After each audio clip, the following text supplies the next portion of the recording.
Unahin na natin yung sa negative guys. Ito yung mga problema sa relasyon mga kapiksi, no? Mga pagsubok, mga challenges, problema sa relasyon. Yung iba sa inyo, yung mga pagsubok more on relationship problems guys, no? Kitang-kita naman natin kanina dun sa mga dark confessions ng person mo, pagod na siya, puwedeng hindi na kayo nag-uusap, there's a lot of disappointment. Yung iba sa inyo guys, nahihirapan kayo na kausapin yung person niyo, kaya lalo kayong nadi-disappoint. You're trying to fix things, pero the more na nagta-try kayo na ayusin, the more na nagfo-fall apart kayo ng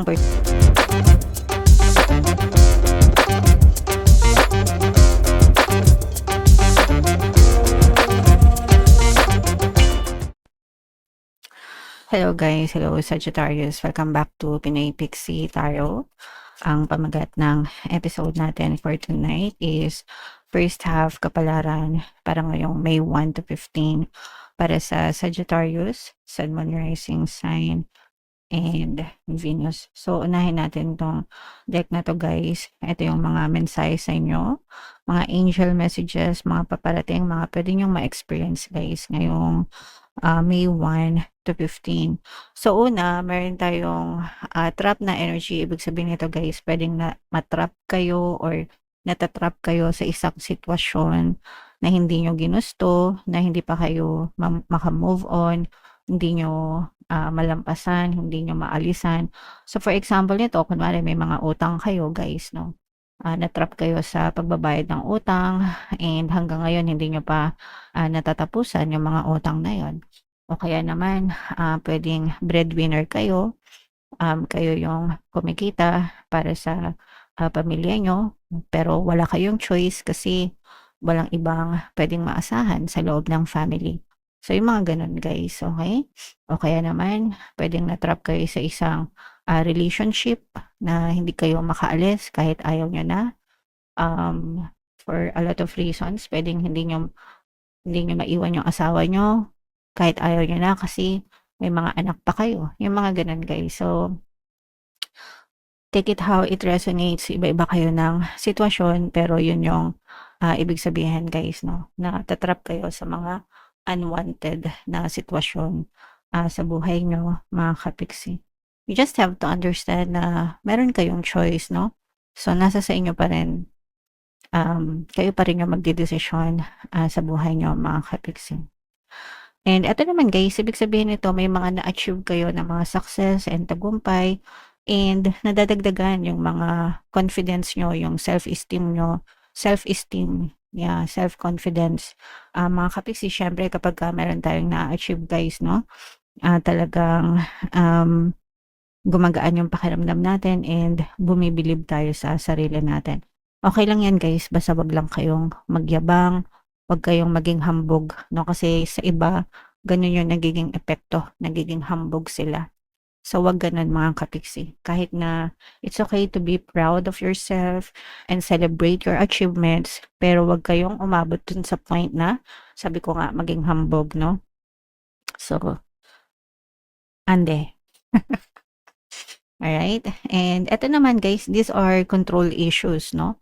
For some of you, pwedeng nakaka-experience kayo ng control issues from other people. So, kunwari, yung boss mo, masyado siyang micromanager, hindi ka niya hinahayaan na mag-decide.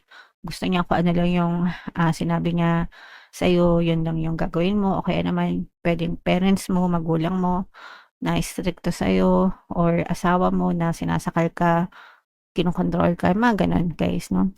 So, wag niyong hayaan na diktahan kayo ng ibang tao mga kapiksi. Kailangan ko ano yung gusto niyo, yun ang ginagawa niyo guys, okay? Alright.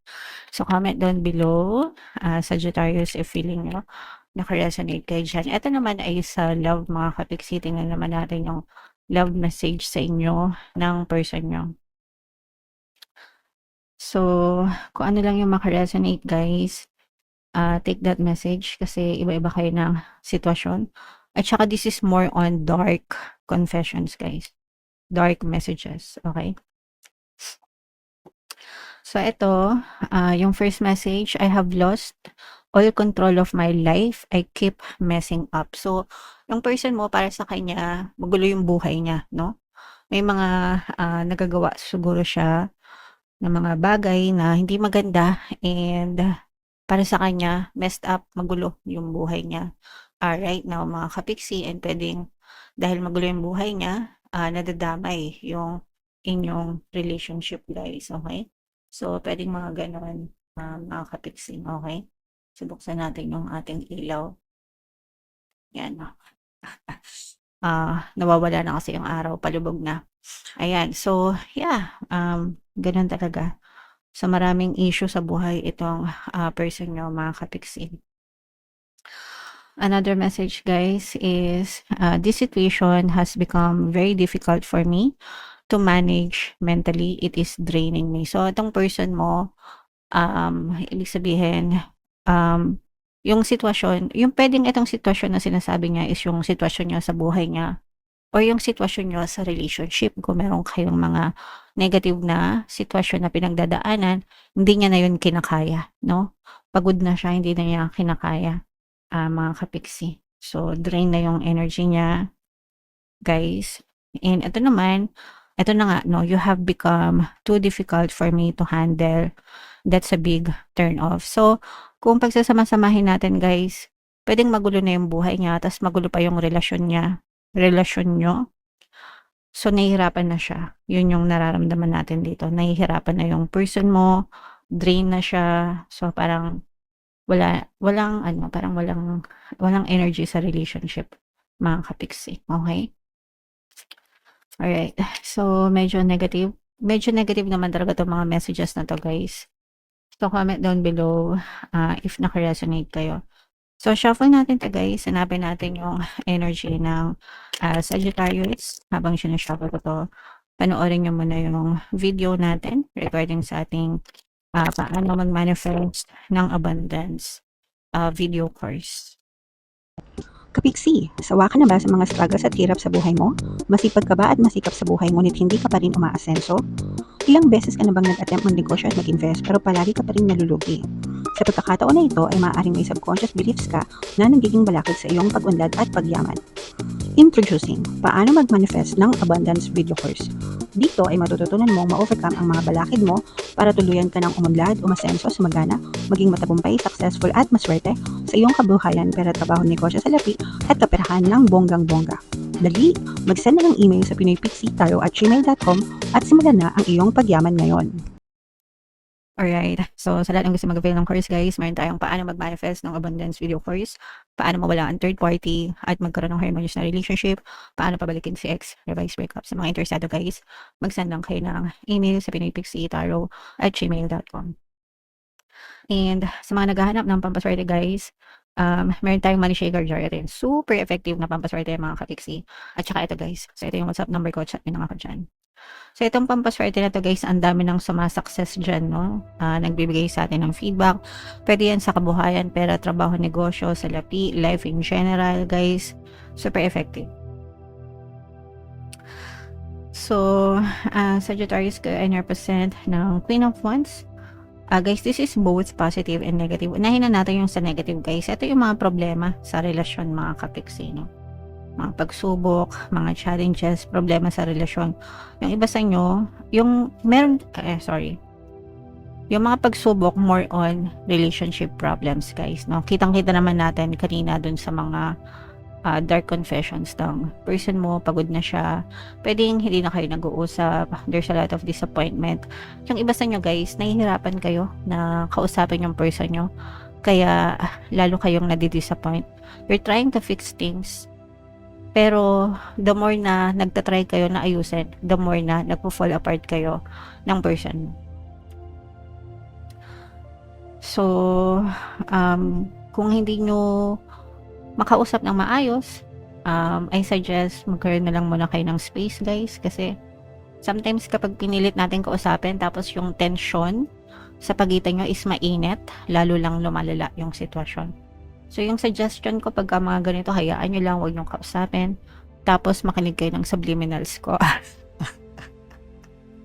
Kasi super effective ng mga subliminals natin, guys. At saka libre lang yan dito sa YouTube, no? So, pakinggan nyo lang. Focus on yourself, focus on your healing, mga kapiksi, para ma-fix yung mga relationship issues nyo, guys. Okay? Alright, eto naman, eto guys nakikita natin 'no, for some of you, maaaring magtayo ng negosyo. Puwedeng meron na kayong mga existing business guys. Yung iba naman, nagbabalak pa lang na magtayo ng negosyo. And kung nagbabalak pa lang kayo magtayo ng negosyo guys, matutuloy yan, mapupush yan. At saka magiging maganda yung pundasyon ng business nyo mga kapiksi.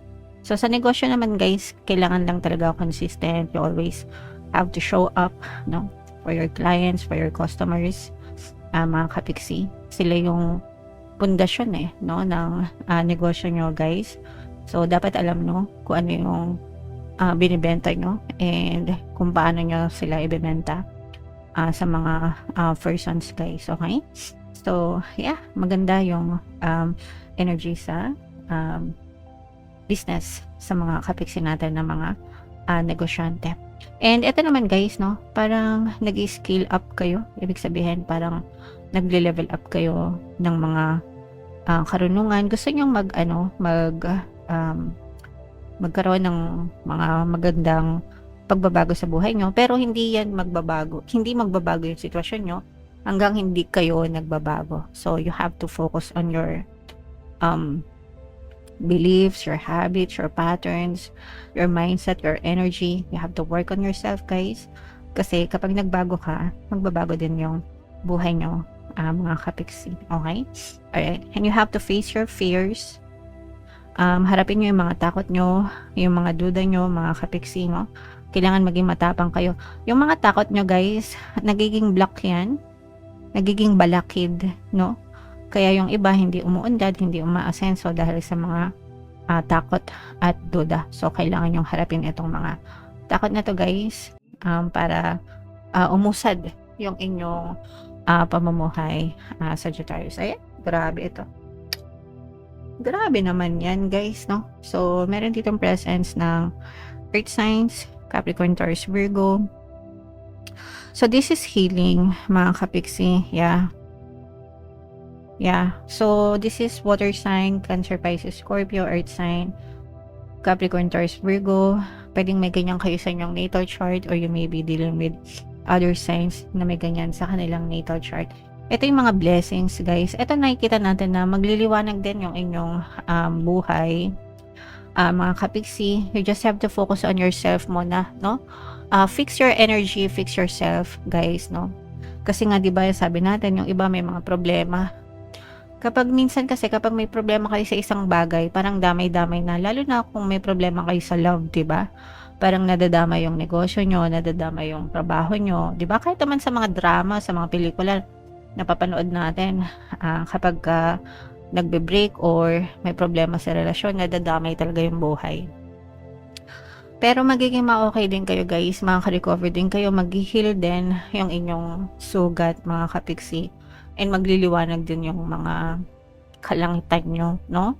So, pakinggan nyo guys yung ating Ho'oponopono Subliminal para gumaan yung inyong pakiramdam. Pero once na nag-heal kayo guys, maghihilom yung mga sugat nyo, mararamdaman, parang magsisimula kayo ng panibagong chapter sa buhay nyo, which is full of blessings. Ito yung mga energy ng blessings, pagpapala, kasaganaan, bagong journey ito, mga kapiksi.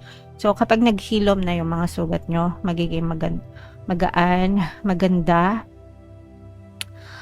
and panibagong simula, no? Sa buhay nyo. So, huwag kayong matakot guys na mag-cut off ng mga tao sa buhay nyo.